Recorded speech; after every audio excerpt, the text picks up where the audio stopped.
Hi, my name is Renee Whittington, and today I will be talking to you about Christian and modern day holidays and how they were originally pagan holidays. Many Christian and modern day holidays were stolen and revised versions of pagan traditions. Upon researching the origins of Christmas, Easter, and Halloween, the similarities are just too close to simply ignore.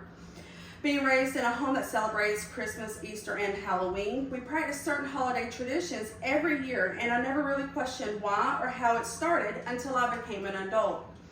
I was taught that Christmas was Jesus' birthday, and since he was the gift to us, then we can in return give gifts to others to show others how much we love them. I never really understood why people chose to go in debt just to celebrate Jesus' birthday.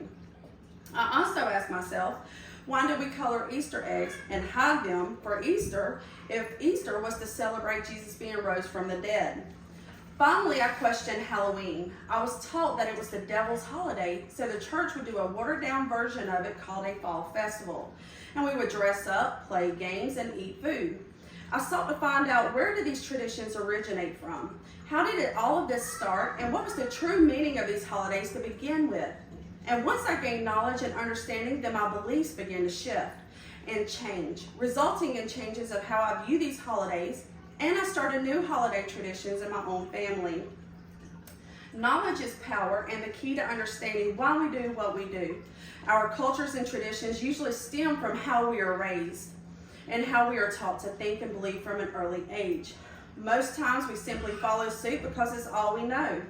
Our traditions and celebrations are passed down from generation to generation, and us in return pass them down to our children and our grandchildren in hopes of keeping our traditions alive.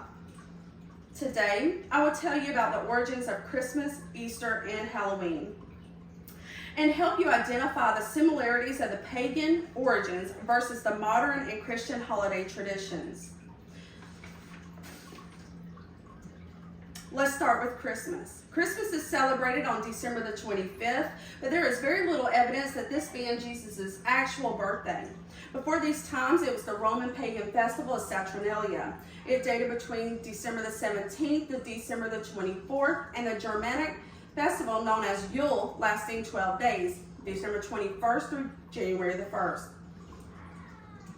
During Yule, Odin would fly through the sky at night on his magical flying horse named Sleipnir. Christmas carols today even mention Yuletide and the Yule log. Norse mythology speaks of Odin's 8-legged horse Sleipnir who pulled a sleigh. Odin is said to have given out gifts, had magical elves and dwarfs. The elves and dwarfs were the gift makers. One example of this is the hammer that was made for and given to Odin's son Thor. The mistletoe is connected to Loki, the god of mischief and misfortune. Loki is known as the god that murdered Balder, one of the most beloved gods with a spear that was made from mistletoe. The berries becoming a symbol of love with kissing under the mistletoe. The Christmas tree symbolizes life. It is decorated with food and gifts and objects to honor their gods. Children would sing carols to their neighbors while wearing masks and going door to door. Wreaths represented the circle of nature and the seasons. Yule logs would be adored with evergreens and dressed in good wishes for the year to come and burning for 12 nights. Easter was a pagan holiday long before it became a Christian one. Easter represented the pagan goddess Ostara, the goddess of spring and renewal. This pagan festival celebrates spring, known as the spring equinox. The equinox means that everything is coming back into balance. The amount of day is equal to the amount of night. Being back in balance meant that new life, relief from the cold, and sun shining bright again, warmth returning, and dead things becoming alive again. Rabbits and hares are also associated with fertility and are connected to the goddess Ostri. The coloring of eggs and Easter bunnies are still celebrated today. Lastly, let's talk about the origins of Halloween and why we celebrate it today. Halloween is one of the oldest holidays in the world. It originates from Samhain, a 3-day ancient Celtic pagan festival. The Celts and their culture dates back to 1200 BCE. This celebration marked the end of summer and began the Celtic New Year. With the new year approaching meant it was time of death and rebirth. It was the end of a harvest season and the beginning of a dark and cold winter. The Celts believed that during the 3-day celebration, there were no barriers between the human and spirit realm. The Celts would play tricks and pranks on each other and would blame the spirits for it. They sacrificed animals and crops to their deities.